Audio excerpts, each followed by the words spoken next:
এ লজ্জা কার? দুর্গাপুর টু রাজভবন। বোনের খুনের শাস্তি চেয়ে এবার সাইকেলে করে দুর্গাপুর থেকে রাজ্যপালের কাছে দুর্গাপুরের প্রসেনজিৎ স্বর্ণকার। পুলিশ প্রশাসনের কাছে বিচার চেয়েও আজও অধরা বোনের স্বামী। সন্দেহভাজনের নাম থানায় দিলেও সেও বুক ফুলিয়ে ঘুরছে শহরে। আজও খোঁজ পায়নি ভাগ্নে ভাগ্নির। প্রসেনজিৎ কি সুবিচার পাবে না? বছর দুয়েক আগে বোন খুন হয়েছে, খোঁজ মেলেনি দুই ভাগ্নে ভাগ্নির। প্রশাসনের সব স্তর থেকে শুরু করে মুখ্যমন্ত্রী মমতা বন্দ্যোপাধ্যায় সবার কাছে সুবিচারের আর্জি জানিয়েছে পরিবার। আজও অধরা বোনের স্বামী, খোঁজ মেলেনি ভাগ্নে ভাগ্নির। সুবিচারের আশায় এবার আজ দুর্গাপুর থেকে রাজ্যপালের কাছে সাইকেলে চেপে রওনা দিল প্রসেনজিৎ স্বর্ণকার। প্রায় বছর দুয়েক আগে দুর্গাপুরের কোকোভেন থানার অন্তর্গত অঙ্গদপুর এলাকায় উমা খাতুনের বাড়ি থেকে পচা গলা দেহ উদ্ধার করে পুলিশ। ঘটনার আগের দিন মৃতা উমা খাতুনের স্বামী পলাতক। পড়শিরা সেই ফোন করে উমার পরিবারকে জানায় এই ঘটনার কথা। প্রেমের কারণে বাবা মায়ের রমতি দুর্গাপুরের রফিক আলমের সাথে বিয়ের সম্পর্কে আবদ্ধ হন উমা। দুই শিশু সন্তান ছিল উমার। আজও খোঁজ মেলেনি এই দুই শিশুর। পরিবারের সন্দেহ অঙ্গদপুর এলাকার দিদির বাড়ির এক পড়শি ছোট লাল এবং তার স্ত্রী সব জানতোই ব্যাপারে, কিন্তু পুলিশকে জানানোর পর ওই দু একবার ডাকাডাকি করার পরও কোকোভেন থানার পুলিশ আর গা করেনি। এদেরকে চাপ দিয়ে সব সত্যি বের করাই যেত, এমনকি উমার স্বামী কোথাও সেটা জানতেও পুলিশের গড়িমসি ছিল অনেক। মহকুমা প্রশাসন থেকে আসানসোল দুর্গাপুর পুলিশের সর্বোচ্চ স্তর সব জায়গায় জানিয়েও কাজের কাজ কিছুই হয়নি। এরপর আদালত, পরে মুখ্যমন্ত্রী মমতা বন্দ্যোপাধ্যায়কে সুবিচার চেয়ে লিখিত আর্জি জানান উমার পরিবার, কিন্তু কোথায় কি? আজও অধরা উমার স্বামী রফিক আলম। বুক ফুলিয়ে ঘুরছে ছোটেলাল কিনা সন্দেহের তালিকায় পরিবারের। টাকা পয়সা দিয়ে এমডি ছোটেলাল এফআইআর থেকে তার নাম বাদ করে দেওয়ার টোপ দেয় এই পরিবারকে, কিন্তু এই লোভে আর পড়েনি অসহায় পরিবার। শেষ পর্যন্ত বিচার না পেয়ে এবার দুর্গাপুরের কোকোভেন থানা এলাকার এলবি টাইপের নিজের বাড়ি থেকে বোনের খুনের সুবিচার চাইতে সাইকেলে করে কলকাতার রাজভবনে রাজ্যপালের কাছে রওনা দিলেন উমার দাদা প্রসেনজিৎ স্বর্ণকার।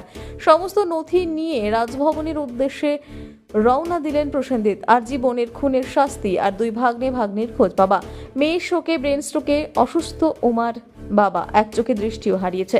মায়ের চোখের জল আজ শুকিয়ে গেছে সুবিচারের আশায় থাকতে থাকতে। মেয়ে গেছে, এবার ছেলের ওপর কোনো আঁচ আসবে না তো? এই আতঙ্কে রাতের ঘুম উড়েছে গোটা পরিবারের। এখনো ভয় একটা আছে, সাইকেল রাজভবন পর্যন্ত পৌঁছতে পারবে তো প্রসেনজিতের? পুলিশের ব্যর্থতা ঢাকতে সেই সাইকেল আটকে দেওয়া হবে না তো মাঝপথে?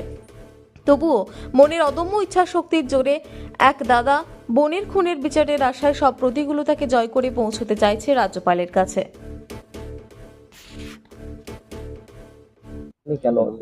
রাজভবন যাচ্ছি রাজ্যপালের সাথে কথা বলতে আমার বোনের মার্ডার কেস নিয়ে, যেটা আজ 21 মাস অলরেডি পার হয়ে গেছে, এখনো পুলিশ কোনো সুরাহা করতে পারেনি। অ্যাকচুয়ালি আমার যেটা মনে হচ্ছে পুলিশ সঠিক 38 নম্বর ওয়ার্ড ইস্ট ইন্ডিয়া বস্তি। কবে হয়েছিল? 14ই অক্টোবর 2022।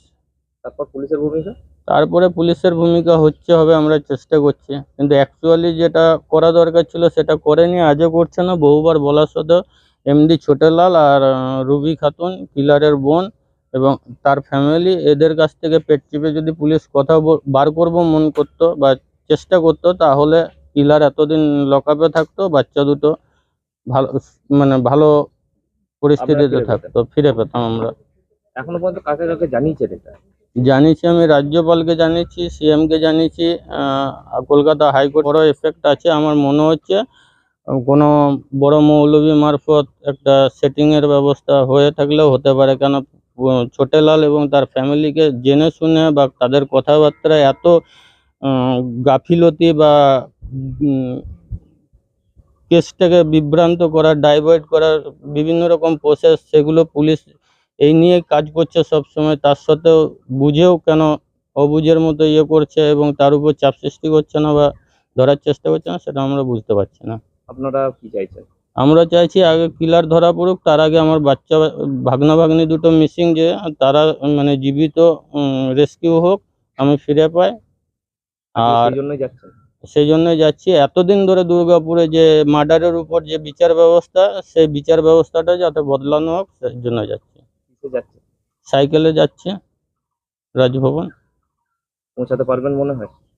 পৌঁছাতে পারবো, এখন যদি পুলিশ না আটকায় তাহলে পৌঁছাবো। কালকে টার্গেট তো রাখছি কালকে সকালের মধ্যে পৌঁছাতে, সেই জায়গায় 10টা 11টা 12টা হতে পারে। আপনার নাম? প্রসেনজিৎ স্বর্ণকার। কোথায় গেল? আমার ছেলে আজকে রাজভবন গেল। কেন? সে বোনের সুবিচার পাওয়ার জন্য। এইখানের প্রশাসনকে জানিয়েছিলেন? হ্যাঁ, এখানকার প্রশাসনকে জানিয়েছিলাম, বারবার যাচ্ছি, একবার ছেড়ে বারবার করে যাচ্ছি, ওরা কোনো কাজ করছে না। তার জন্য সুবিচারের জন্য আজকে সুবিচারের জন্য আজকে ছেলে আমার রাজভবনে রওনা দিল সাইকেল নিয়ে।